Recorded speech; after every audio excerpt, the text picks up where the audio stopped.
तो very good morning to everyone. आज हम लोग पढ़ने वाले हैं क्लास 10th बायोलॉजी के एलिमेंट्री कैनाल के चैप्टर का।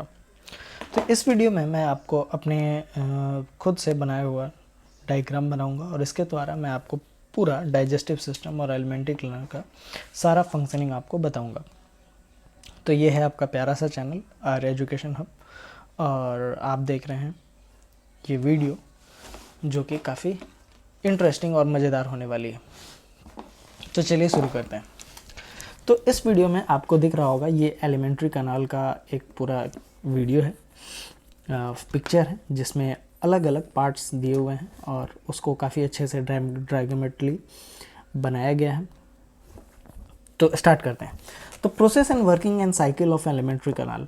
तो इसमें सबसे ऊपर आपको जो दिख रहा है ये आपका है ऑसेफेगस या कह सकते हैं आप इसको फूड पाइप। इस फूड पाइप्स के द्वारा आप माउथ से वकल कैविटी से आप लोग बकल कैविटी से फूड को इजेशन करवाते। इजेशन मतलब खाने को अंदर लेना, और डाइजेशन जो है वो खाने के माउथ के अंदर ही स्टार्ट हो जाता है। क्यों?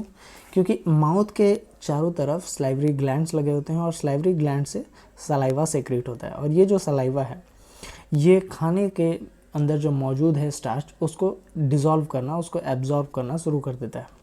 तो food enters in the mouth and mixes with the saliva to from salivary gland. ये आपको उसको स्टार्च को डाइजेस्ट करना स्टार्ट करता है और ये कार्बोहाइड्रेट को भी पचा लेता है। ये हमारा फर्स्ट पार्ट है, फर्स्ट एंट्री पॉइंट है हमारे डाइजेस्टिव सिस्टम का। इसके बाद देखिए ये जो सलाइवरी ग्लैंड है वो क्या है, एंजाइम जो प्रोड्यूस करता है उसे कहते हैं सलाइवरी अमाइलेज, ठीक है, जो कि शुगर को प्रिपेयर करता है। अब इसके बाद ये खाना ओसेफेगस के थ्रू, ठीक है, पेरिस्टाल्टिक मूवमेंट के द्वारा। पेरिस्टाल्टिक मूवमेंट का मतलब ये होता है कि ये खाना ऊपर से नीचे की तरफ धकेला जाता है इसके फूड पाइप के द्वारा है, और ये खाना फिर स्टमक में चला जाता है। तो पेरिस्टाल्टिक मूवमेंट के द्वारा ये खाना स्टमक तक आता है, और स्टमक में तीन चीज़ें रिलीज़ होती हैं। एक होता है बायो HCl हाइड्रोक्लोरिक एसिड, दूसरा होता है पेप्सिन, और तीसरा होता है म्यूकस। तो ये जो HCl है वो खाने को पचाने के लिए काम करता है, यानी फूड को एसिडिक भी बनाता है, साथ ही साथ पचाता भी है। और तीसरा इसका फ़ायदा ये है कि जो भी बैक्टीरिया या एंजाइम्स या वायरसेस हमारे खाने के द्वारा हमारे पेट के अंदर चला गया है उसे वो किल कर देता है। और ये हमारे पेट में अगर एक्सेस में रिलीज़ हुआ और हम खाना ना खाएं तो उसी के हम लोग एसिडिटी कहते हैं। और अगर आपको एक बार एसिडिटी आए तो आपको बड़ा अजीब सा फीलिंग आएगा पेट में, एसिडिक आपको ढकार आएगा। तो उसको बंद करने के लिए हम लोग या तो बेकिंग सोडा खा लें, ठीक है, खाने वाला सोडा खा लें, या आप इनो पी लें, या आप अगर आपके पास वैसी कोई चीज़ें नहीं है, बेस मौजूद नहीं है, तो आप पानी पी लें ताकि एसिड न्यूट्रलाइज हो जाए, ठीक है। तो HCl इतना काम करता है, लेकिन HCl जो है वो काफ़ी आपको पता है कि डिस्ट्रॉइंग एसिड है। ये चीज़ों को ख़राब कर देता है, चाहे मेटल पे गिरे, चाहे प्लास्टिक पे गिरे, चाहे हमारे चमड़े पे गिरे। तो इसको बचाने के लिए एक लेयर रिलीज होता है जिसको कहते हैं म्यूकस, ठीक है। ये प्रिवेंट करता है inner lining of the stomach को, ताकि वो HCl हमारे पेट के अंदरी भाग को ख़राब ना कर पाए। और साथ ही साथ एक और एंजाइम निकलता है जिसको कहते हैं पेप्सिन, जो प्रोटीन्स को ऑब्जर्व करता है, प्रोटीन को डाइजेस्ट करने में काम करता है। इसकी खास बात यह है कि पेप्सिन तभी वर्क कर पाएगा जब हमारे पेट में खाना एसिडिक हो। अगर खाना एसिडिक ना हो तो पेप्सिन वर्क नहीं कर पाएगा। तो आपको याद रखना है कि स्टमक में कितने एंजाइम्स रिलीज होते हैं।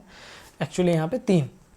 एक होगा म्यूकस जो कि प्रोटेक्ट करेगा, दूसरा होगा HCl जो कि खाने को पचाएगा, और तीसरा जो है वो है हमारा पेप्सिन जो कि खाने एसिडिक मीडियम वाले खाने में प्रोटीन को डाइजेस्ट करेगा। थर्ड, इसके बाद जो खाना है वो स्मॉल इंटेस्टाइन से होता हुआ आपका आ जाता है स्मॉल इंटेस्टाइन में, सॉरी, स्टमक से होता हुआ आपका आ जाता है स्मॉल इंटेस्टाइन में। आपको स्टमक के जस्ट नज़दीक में आपको लीवर दिख रहा होगा, और ये लीवर जो है वो बाइल जूस रिलीज़ करता है। बाइल जूस गॉल ब्लैडर से निकलता है, ये वाला आपको गॉल ब्लैडर दिख रहा होगा। तो गॉल ब्लैडर आपका वहाँ पे रहता है, और ये खाने को जो एसिडिक हुआ है स्टमक में उसको बेसिक बनाता है। तो bile juice salty in nature होता है, ब्रेक्स डाउन फैट, ये फैट को रिलीज़ करता है। और यहाँ पे आपको ग्रीन में जो दिख रहा है वो है क्या, पैनक्रियाज है। तो थर्ड के बाद फोर्थ का ए में हम लोग आ जाते हैं लीवर जो कि बाइल जूस रिलीज़ करता है। उसके बाद फोर्थ बी में हमारा पैनक्रियाज है जो कि रिलीज़ करता है पैनक्रियाटिक जूस। पैनक्रियाटिक जूस जो होता है उसमें होता है ट्रिप्सिन, ठीक है, ट्रिप्सिन और जो एल्कलाइन इन नेचर होता है, और ये क्या करता है, लाइपेज या लिपिड्स फॉर्म करता है। आप कह सकते हैं इसको फैट्स को ये कंज्यूम करता है, उसे कंजर्व करता है, ठीक है।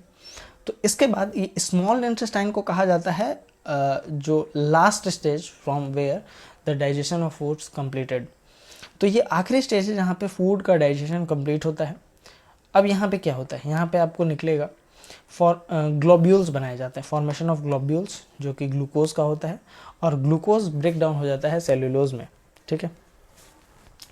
तो इसके बाद ये जो खाना है स्मॉल इंटेस्टाइन में आखिरी, इसमें आपको वेलाइज होते हैं जो वेली खाने को एब्जॉर्ब करते हैं, और फिर उसके थ्रू ये होता हुआ ये स्मॉल इंटेस्टाइन से फिर आ जाता है लार्ज इंटेस्टाइन में वैली मौजूद होते हैं जो कि फिंगर्स लाइक स्ट्रक्चर होता है।